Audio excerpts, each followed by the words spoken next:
তোমরা আপনার এক খতম না দিয়ে তোমরা রাত্রে বেলায় ঘুমাবে না। সাহাবা کرامরা নবীর কাছে দণ্ডায়মান হয়ে গেলেন, ইয়া রাসূলুল্লাহ, ইয়া হাবিবাল্লাহ, ইয়া নবী আল্লাহ, ও আল্লাহর পয়গম্বর, এক খতম দিয়ে যদি ঘুমায় সারা রাত্রি আমাদের অতিবাহিত হয়ে যাবে, সারা রাত্রি পার হয়ে যাবে, রাতের ঘুম হারাম হয়ে যাবে, আমরা দিনে কর্মজীবনে ব্যস্ত হতে পারবো না। ইয়া রাসূলুল্লাহ, কি করে খতম তোলা যায়? আল্লাহর নবী বললেন, সাহাবারা, পবিত্র কোরআনে ছোট্ট একটা সূরা নাম হলো তারেকলার, এই ছোট্ট সূরাটা 3 বার পড়ে যদি বিছানায় ঘুমিয়ে যাও, আমি রাসূলুল্লাহ বললাম তোমার আমলনামাতে আল্লাহ একটা আপনার পূর্ণাঙ্গ কোরআন খতমের সাবধান করবে। জোরে বল সুবহানাল্লাহ। আল্লাহর আপনার বান্দারা যদি পবিত্র কোরআনের এই ছোট্ট সূরাটা 10 বার পড়ে যদি ঘুমিয়ে যায়, আল্লাহর নবী বললেন, সাহাবারা, আমি রাসূলুল্লাহ তোমাদের বলে দিই, আল্লাহ তোমার আমলনামাতে একটা জান্নাতের কামরা বরাদ্দ করবে। জোরে বল সুবহানাল্লাহ। আল্লাহর কোন বান্দা যদি 24 বার পড়ে ঘুমায়, নবী আমার বলে, সাহাবারা, আল্লাহ তোমার আমলনামাতে 2টো জান্নাতের কামরা দান করবে। ওমরে ফারুক আজম দাঁড়িয়ে গেলেন, ইয়া রাসূলুল্লাহ, ইয়া হাবিবাল্লাহ, নবী গো, এমন কোন রাত্রি অতিবাহিত হয় না ওমর ফারুক আপনার পড়ে হয়েছে 100 বার সূরা ইখলাস আপনার রাত্রে না পড়ে ঘুমায়। নবী বললেন,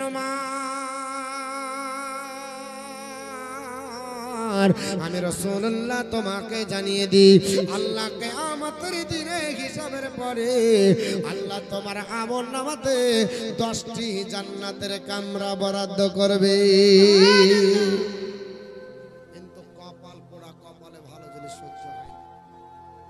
কপাল পোড়া মানুষ জান শত কথা করে না সহবনারী,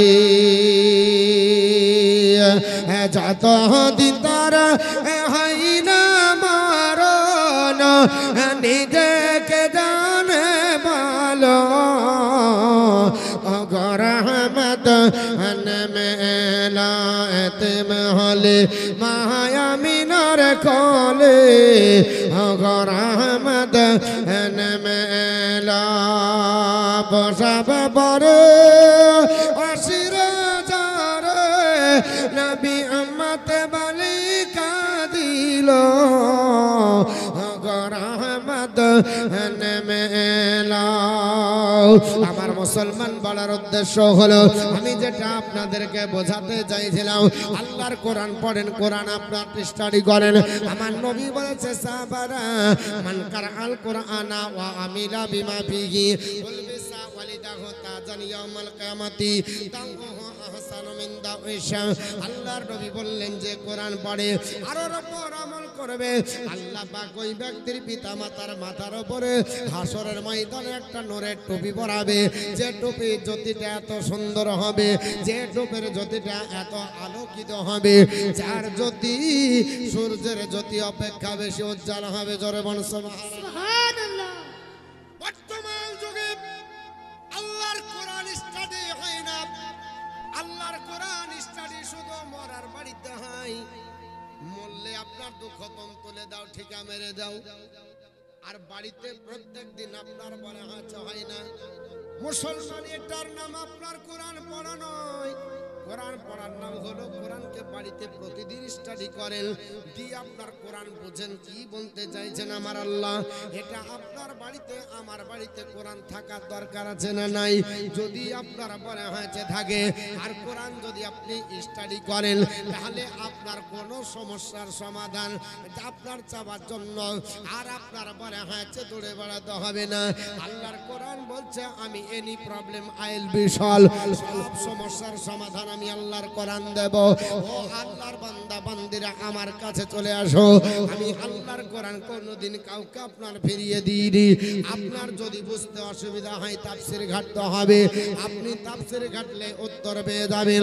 বর্তমান যুগে কোরআন স্টাডি না থাকার কারণে আজ আপনার বাতিল ধর্ম যারা আছে, আজ যারা যারা আপনার মনে হচ্ছে বাতিল হিসাবে বিবেচিত, এরা কোরআনকে উড়িয়ে দেব চিন্তা ভাবনা নিয়েছে, কিন্তু কিয়ামতের সকাল হয়ে যাবে, আল্লাহর কোরআনকে মুছে দিতে পারবে না, আল্লাহর কোরআনকে উড়িয়ে দিতে পারবে না, আল্লাহর কোরআনকে ধ্বংস করতে পারবে না। আজ থেকে আপনার মনে হয়েছে পৃথিবীর জমিনে 24 বছর আগে এই ভারতের মাটিতে পশ্চিমবঙ্গের আপনার বড় রাজ্যে আমাদের কলকাতা হাইকোর্টের প্রধান বিচারপতি নাম হলো ম্যাডাম পদ্মা খাস্তিগি। ইনি বলেছিলেন, ওরে জগতের মানুষ তোমরা শোনো, আল্লাহর কোরআন এমন একটা গ্রন্থ যাকে পড়লে মানুষের আপনার মন চেঞ্জ হয়ে যায়, পড়লে যাকে আপনার মানুষ মুসলমান হয়ে যায়, যাকে স্টাডি করলে মানুষের পরিবর্তন হয়। এই কোরআনকে বন্ধ করে দিতে হবে। কোরআনের বিরুদ্ধে কেস করা হয়েছিল। আপনার মাদ্রাসায় কোরআন পড়ানো হবে না, মসজিদে কোরআন আপনার পড়ানো হবে না। কোরআন আপনার বন্ধ করে দাও, তাহলে মুসলমানের জনসংখ্যা আপনার কমে যাবে, মুসলমানের জনসংখ্যা বৃদ্ধি হবে না। কাছ থেকে আল্লাহর কোরআন বন্ধ করার চিন্তা করেছিল, কিন্তু মুসলমান আল্লাহর কোরআন বলছে জালিকাল কিতাবুল লা রাইবা ফি, কোরআনে কোনো সন্দেহের অবকাশ নাই। আছে নাকি? হবে? বলকে প্রমাণ করতে পারবে? ম্যাডাম পদ্মা খাস্তিগি বলছে কোরআন বন্ধ করে দিতে হবে। কেন? মুসলমানের জনসংখ্যা বাড়ছে। আরে ম্যাডাম, তোমার পড়ার আগে দরকার ছিল, আজ থেকে প্রায় আনুমানিক 118 বছর আগে একটা গ্রন্থ রচনা করেছেন আপনার শেক্সপিয়ারের পরে, যে আপনার নাট্য সাহিত্যে দ্বিতীয় স্থান অধিকার করেছিলেন, বিশ্ববিখ্যাত একজন নাট্য প্রতিভার অধিকারী, নাম হলো George Bernard show.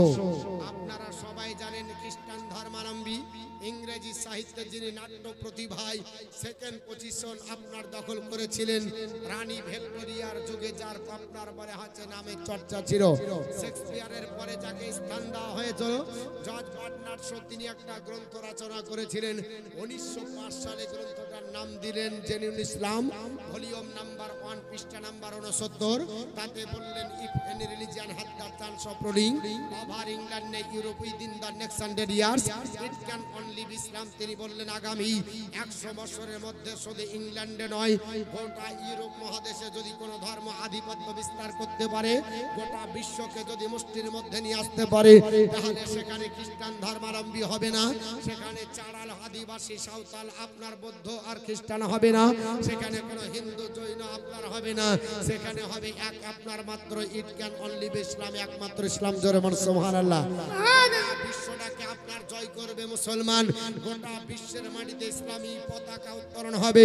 Madam Padma খাস্তিগির এই বইটা আগে পড়ার দরকার ছিল, আগে তার বইটা আপনার বন্ধ করার দরকার ছিল, তারপরে কোরআন বন্ধ করতে যাওয়া আগে আপনার পরে দরকার ছিল। ছিল না? ছিল, কিন্তু ম্যাডাম বুঝতে পারেনি। বুঝতে না পারার কারণে ম্যাডাম উল্টা পাল্টা বলেছে। কি বলেছে একটা একটা করে বলবো। আজকে আপনাদের কাছে শুধুমাত্র কোরআন নিয়ে আর কোরআনের মাহাত্ম্য আর কোরআনের গুরুত্ব নিয়ে আলোচনা করব। তবে একটু অসুবিধা হচ্ছে, মাইক সাথ দিচ্ছে না, ছেড়ে দিলে আওয়াজ ভালো হচ্ছে কিন্তু ধরছে না, কাছে হলে আওয়াজটা ভালো হচ্ছে না কিন্তু ধরছে, দুটোই প্রবলেম হয়ে যাচ্ছে। আপনার এই হাতিগুলো যদি না থাকতো কন্ট্রোল করা যেত। যাই হোক বাপ, হ্যাঁ, তো মাইক ভালো, মাইক চাঙ্গা মাইক, কিন্তু সেটিং একটু প্রবলেম হচ্ছে। বড় বড় হাতি এগুলো সেটিং হচ্ছে না। আল্লাহুম্মা সাল্লি আলা মাওলানা মুহাম্মাদ ওয়া আলা আলি মাওলানা মুহাম্মাদ সাল্লাল্লাহু আলা मोहम्मद हरदम ज़बान काला पाक नामे मोहम्मद हरदम ज़बा शफीआना मोहम्मद मर्दिया मरमाइना पगे नबीर प्रेम दीवाना বাহারে বারে যায় চলে মন সোনার মদিনা সোনার মদিনা মাল্টে আমার মাইনা পাখি নবীর প্রেম দেওয়ানা বারে বারে যায় চলে মন সোনার মদিনা সোনার মদিনা সামনে আমার আরব সাগর কেমন হবে পার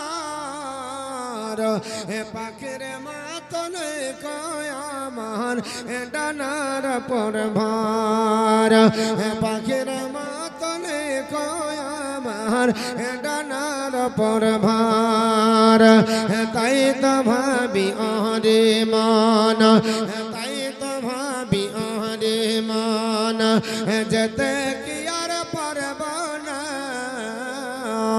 বাহার বার যায় চলে মন সোনার মদিনা সোনার মদিনা মাল্টে আমার মাইনা পাখি নবীর প্রেম দেওয়ানা বাহার বার যায় চলে মন সোনার মদিনা সোনার মদিনা আরব দেশের তেঁতুল মিষ্টি মিষ্টি খেজুর বেদানা আবে জমজমার মিষ্টি খেয়ে দেখা হলো না আবে জমজমার মিষ্টি খেয়ে দেখা হলো না তাই তো ভাবি আরে মান তাই তো ভাবি আরে মান খেতে কি আর পাবি না বার বার যায় চলে মন সোনার মদিনা সোনার মদিনা আল্লাহুম্মা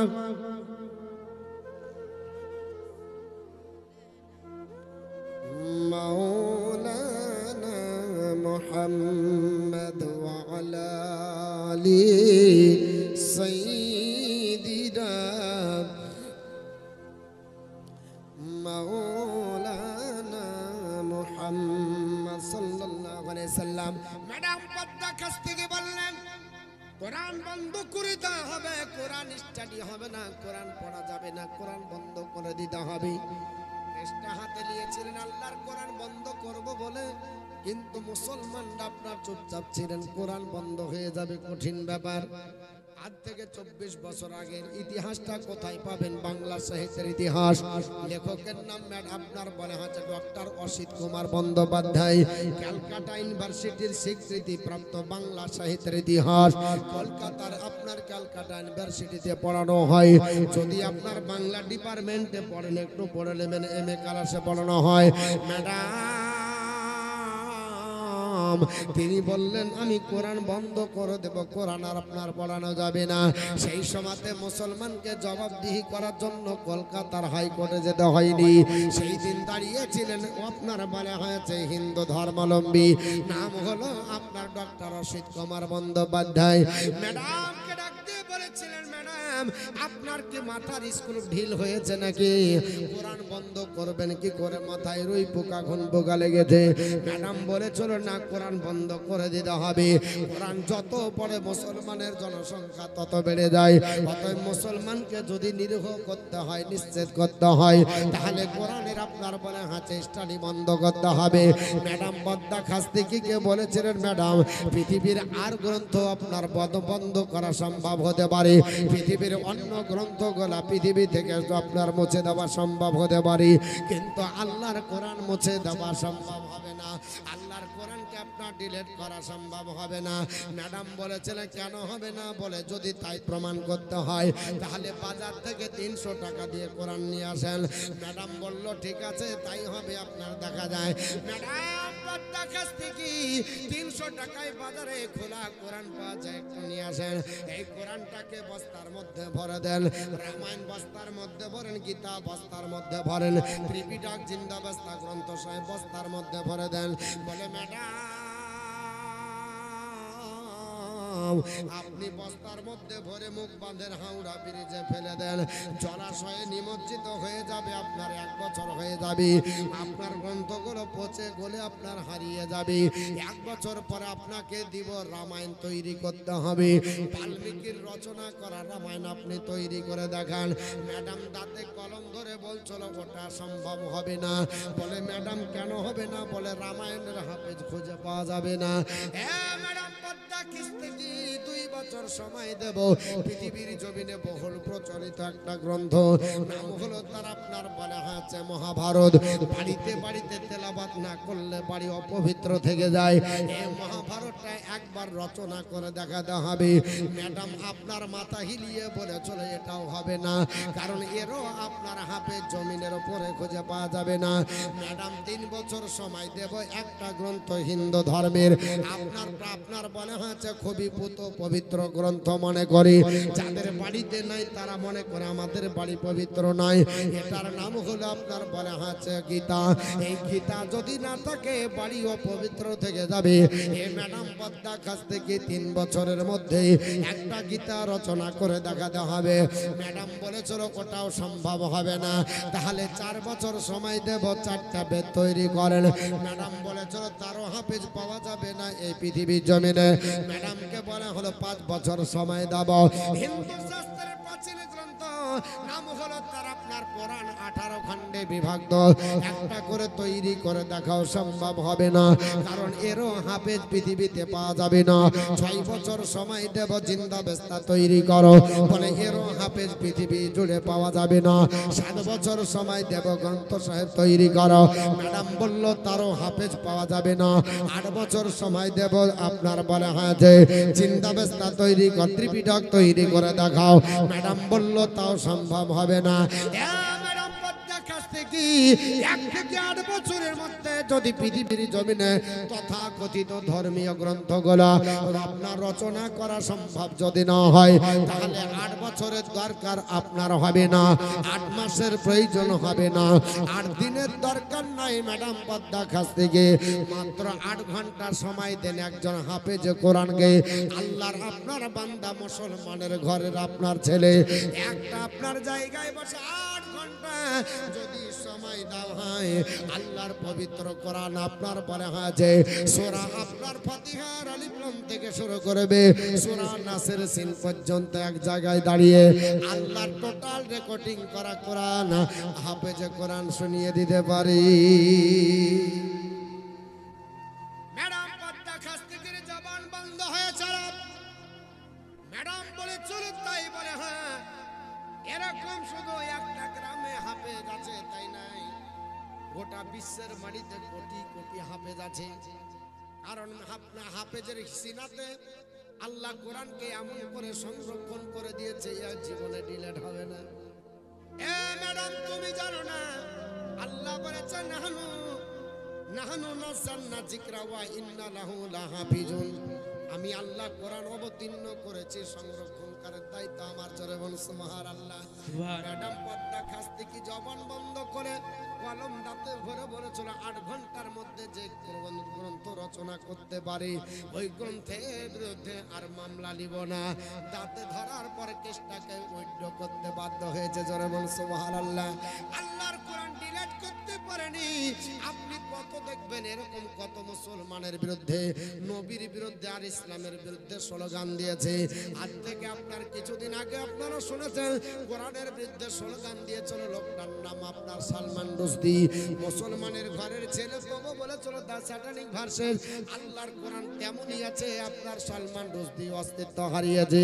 বাংলাদেশের আপনার রজব আলীর মেয়ে নাম হলো আপনার বলে হচ্ছে তাসলিমা নাসরিন। আল্লাহর কোরআনকে অবমাননা করেছিল, নবীর চরিত্রকে কলঙ্কিত করার চেষ্টা করেছিল, আজানকে বেশ্যা নারীর আহ্বান বলেছিল। আল্লাহ পাক আপনার আজান আজও চালিয়ে দিয়ে যাচ্ছে মুসলমানের দ্বারা। আর আপনার তাসলিমা নাসরিন প্যারালাইসিস হয়ে বেডশিটে আপনার বলা হয়েছে ওয়েটিং আছে। মুসলমান পৃথিবীর জমিনে লকডাউনে নাবিল জিন্দাল এবং আপনার নূপুর শর্মা পৃথিবীর জমিনে কোরআন আর বিরুদ্ধে আর নবীর বিরুদ্ধে স্লোগান দিয়ে তোলা। আপনার আল্লাহর আপনার বলা হয়েছে নবীর চরিত্র কলঙ্কিত করতে পারেনি। এই দিল্লির সরজমিনে নামধারী মুসলমান আপনার বলা হয়েছে লোকটার নাম অসীম রেজবি, শিয়া সম্প্রদায়ের অকব্বর মডেল চেয়ারম্যান। দেখে মনে হচ্ছে পাক্কা সুন্নি, বলে না না না, শিয়া সম্প্রদায়ের অকব্বর মডেল চেয়ারম্যান। দিল্লির সরজমিন থেকে 2020 সালে জানুয়ারি মাসের ফার্স্ট উইকে বলল কোরআন হবে না পড়া, কারণ কোরআন পড়লে মানুষ আতঙ্কবাদী হয়ে যায়, কোরআন পড়লে মানুষ টেররিস্ট হয়, সন্ত্রাসী হয়, কোরআন পড়লে মানুষের নাকি আপনার মনের চেঞ্জ হয়ে যায়, কোরআন পড়লে মানুষ আপনার টেররিস্ট হবে। আল্লাহর কোরআন বলল না, আমাকে যদি পড়ে আতঙ্কবাদী হবে না, আমাকে পড়লে টেররিস্ট হবে না।